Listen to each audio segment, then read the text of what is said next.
I made a giant piston. Yeah, you read the title, so like, why surprise you with what I'm gonna show anyway? Yes, I made a humongous piston. Why? Because I am very bored and I need clicks and views and subscribers. I want to be monetized. Please help me be monetized. So yeah, giant piston. How did I make this giant piston? Well, it started with prototypes, like, whatever the heck. What is this? Why did I make this? Why did I think this would work? Bad layout, garbage. And then we have even worse layouts. We have that thing. I tried to make it sideways because I thought going up and down was too hard. Then I tried doing whatever the heck that is. What was I thinking of? Until finally, I need to keep my head low so then it makes big reveal. Until finally, I made very epic. Oh yeah, I also did this. This ended up being trash. And then I made this beautiful piston. Wait, Craft the Master Man, that doesn't look anything like the thumbnail. Exactly, I scammed you. I'm kidding. No, I made a bigger one after. So yeah, this is my prototype piston thing. It basically uses that, but it actually works. So we have this head, which is very small compared to the rest of the piston. We extend it by pushing this button, and then a flying machine kind of activates the middle of it. Yes, there's a flying machine activating parts of the flying machine. Don't ask, it's really confusing. So yeah, here we go.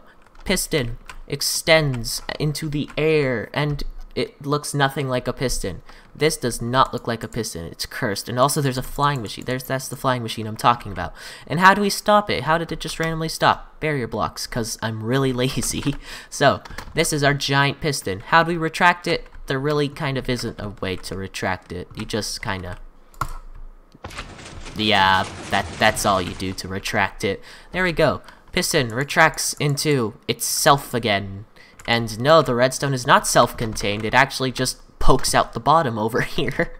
So, there's a lot going on. What's even happening? What's happening? What's this pulse extender? Why are there so many ugly observers? Okay, a very brief explanation because this isn't even the final version. So I'm gonna get night vision. I already turned off my particles because I anticipated this because this is like my 5th recording now.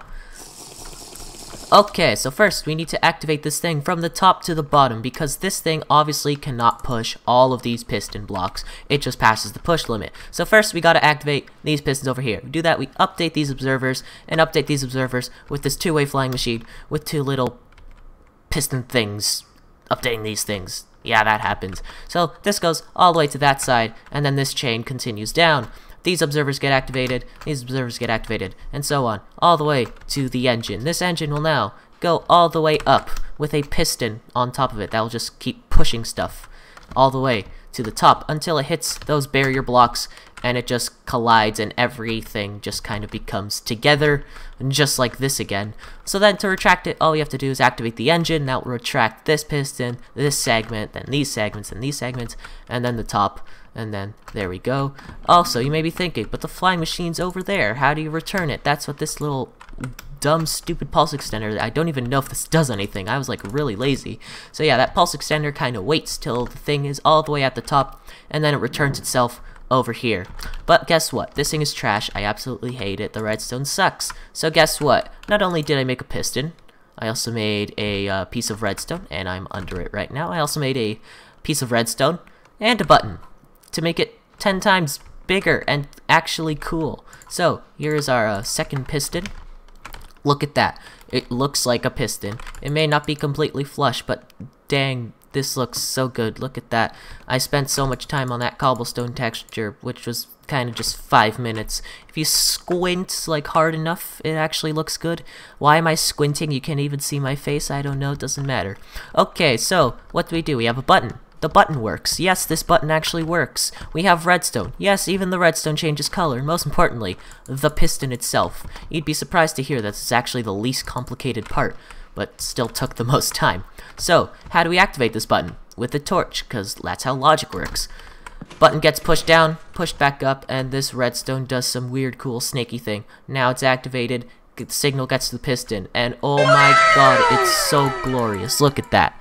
The piston is extending into the sky, and then just like the tiny one, collides into some barrier blocks on the top, and then this thing just becomes all together and neat. But guess what? You don't have to manually activate the flying machine again. You actually just push the button again, because that's how pistons are supposed to work. So button gets pressed and the redstone slowly deactivates. It gets dark and then the deactivation signal gets to the piston, and there we go, it actually retracts. It also does something really weird on the top, so we're gonna see that soon.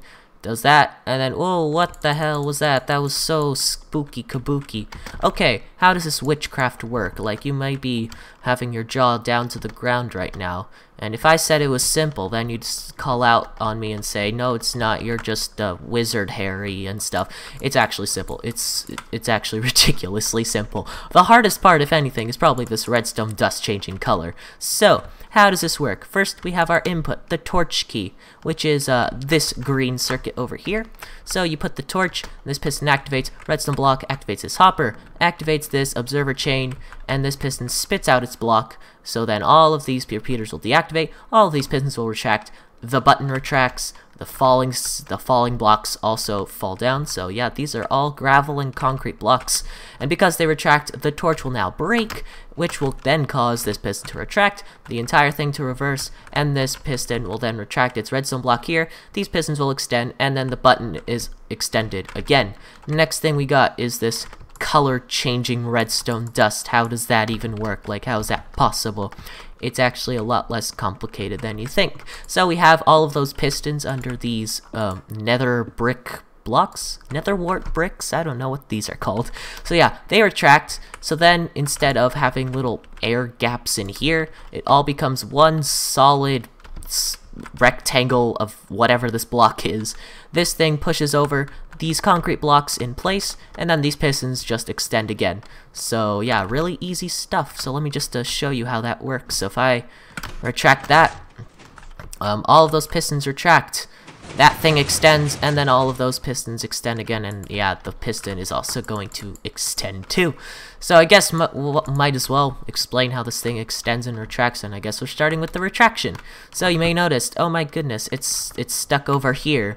How does it retract? Well, it retracts basically the exact same as that tiny piston. Over here we got our flying machine, past all this obsidian, and yeah, there's like no redstone here, except for that tiny line at the bottom. Yeah, and I can't zoom because I don't have Optifine, so I guess I have to do that in editing, and it'll be really blurry and stupid looking. So yeah, that line that comes from over here, from that glowing redstone dust sign circuit, comes into this light blue circuit.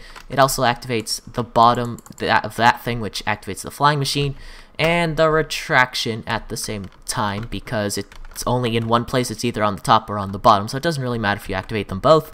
That will just power this piston, and the entire thing retracts all the way until this. But it also does something very interesting for it retracting, which also makes the extension a lot simpler. So we retract this thing, redstone changes color, that line activates, you'll see it soon.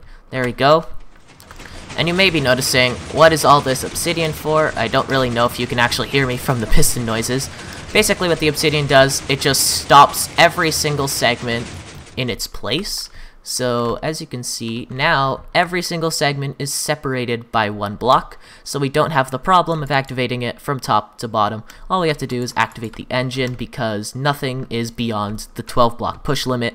All of the segments are separated, and it's just really simple, and the segments themselves are also really simple. Just an observer and a piston right under it, well, on top of it, and then slime connecting the segments, and we kind of just build them up over here. So you also might be thinking, why did it do that weird retracty thing over here? So we also have obsidian here, so to separate the segments, like I said, except there's one place where we can't put them, and that is under, yeah, these segments over here. Basically, we can't put obsidian anywhere on these segments. If we put them on this block over here, it'll be in the way of that flying machine. If we put them over here, the piston can't push or anything. Same thing here. So yeah, these segments not be able to put obsidian under it. So how do we compensate? Well, we have this line of repeaters, and all it does is just one tick these pistons, so they just spit out their segments on the top, and the way that gets activated is actually pretty interesting. So one of these top flying machine segments, if I can just wiggle my way through, actually has an observer attached to it, so when it completely retracts, it activates this hopper, this observer, this dust, and the repeater chain that activates all of those pistons. So yeah, So simple, guys. Come on, so simple. And this video's 10 minutes, so if I ever do get monetized, I can monetize this. Isn't that the most epic thing ever? So yeah, that's it. Giant piston, giant redstone, giant button. Am I gonna leave a world download? Now that I asked that question, I have to, because you're all gonna beg for it. So a world download for this entire thing if you really want to, and you can look at this piston in action and maybe make one of your own. This is technically possible in survival, and my night vision just ran out. So yeah. Should I make a giant flying machine out of giant pistons and make a giant bigger piston out of big pistons? That's probably not possible, so yeah. Giant piston, redstone, pretty cool. Now I look giant. How can I position myself so I also look giant? I mean, there we go. Look at that. If you squint hard enough and the outlines of the platform matches with the ground, I guess I basically look the same size as the piston, so whatever, doesn't matter. Hope you enjoyed this giant creation and this short video. Okay, goodbye.